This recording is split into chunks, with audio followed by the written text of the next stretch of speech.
देखिए, कुछ लोगों को बहुत गुस्सा आता है और गुस्सा की वजह होता है कि वो अपनी बातों को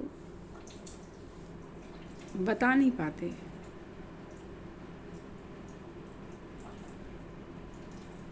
सबसे ज़्यादा गुस्सा इसलिए भी आता है कि वो इंसान किसी से प्यार करता है और वो उसकी फीलिंग को नहीं समझता है, चाहे वो माँ बाप हो, चाहे कोई हो, चाहे प्रेमी प्रेमिका, किसी भी तरीके का। तो वो अपनी बातें बोल नहीं पाता और लोग समझ नहीं पाते। अगर इस कारणों को समझे, बोलें, पूछें कि क्या है वजह, क्योंकि अगर जो प्यार करेगा वही गुस्सा भी करेगा। सपोज मान लीजिए हम हैं,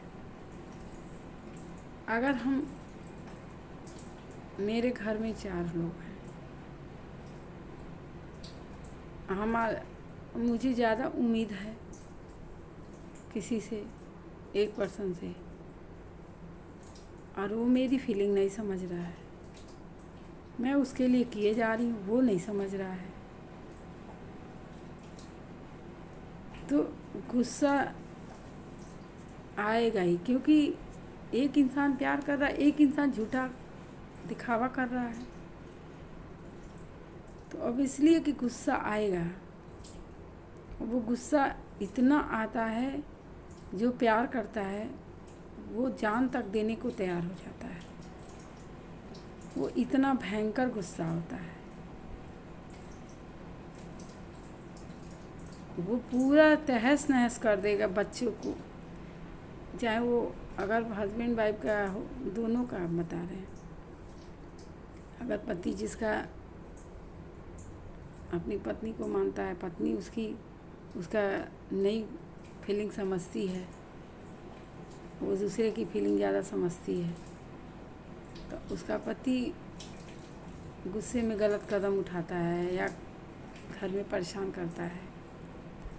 और अगर पति ऐसा होता है तो उसकी पत्नी डिप्रेशन, चिड़चिड़ी, बहुत कुछ ऐसा हो जाता है कि बच्चों को मारती है, पीटती है।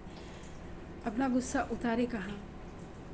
जेंट्स लोग जाके ड्रिंक कर लेते हैं, 4 दोस्तों में बात कर लेते हैं, कहीं वो कर लेते हैं। औरत, अगर मर्द इस टाइप का होता है तो औरत क्या करती है? वो अपने बच्चे को मारेगी, पीटेगी, अपना ही नुकसान करेगी। लेकिन मैं ये कहूँगी, अगर इस टाइप के लोग, मुझे पता है कि ये कंट्रोल वाली चीज़ नहीं होती है, ये बस में नहीं हो पाती है, ये अनुभव के बाद ही होती है। जब बहुत झेल लेता है तब ये आता है। तो मैं ये कहूँगी, ऐसे इंसानों के साथ हमेशा भगवान 2 रास्ते दिखाते हैं। आप इतने मजबूत बन जाओ, इतने स्ट्रांग बन जाओ कि आपको कोई हिला भी ना पाए। कुछ भी चीज़ आपको गलत हो रहा है, हम कह रहे हैं कि वो आदमी मेरा है नहीं, तो मैं उसके लिए इतनी ज़्यादा अपना नुकसान क्यों कर रही हूँ, अपनी पूरी लाइफ क्यों बर्बाद कर रही हूँ? ऐसे इंसान से दूर होके साथ दे दो, सब कुछ कर दो, लेकिन अपना रिमोट उसके हाथ में मत दो, उस इंसान के हाथ में। आप अपना खुद करो, अपनी लाइफ जियो, खाओ पियो, घूमो टहलो। हाँ, अगर डिपेंडेड हो तो भी भगवान पे भरोसा रखो। अगर आप अपने बच्चों को ध्यान दो, अपना ध्यान दो, लेके चलो, एक दिन वही बच्चा आपके काबिल बन के आपके सामने खड़ा होके आपका हर चीज़ हाथ में हाथ मिला के चलेगा। तो घर बर्बाद मत होने दीजिए।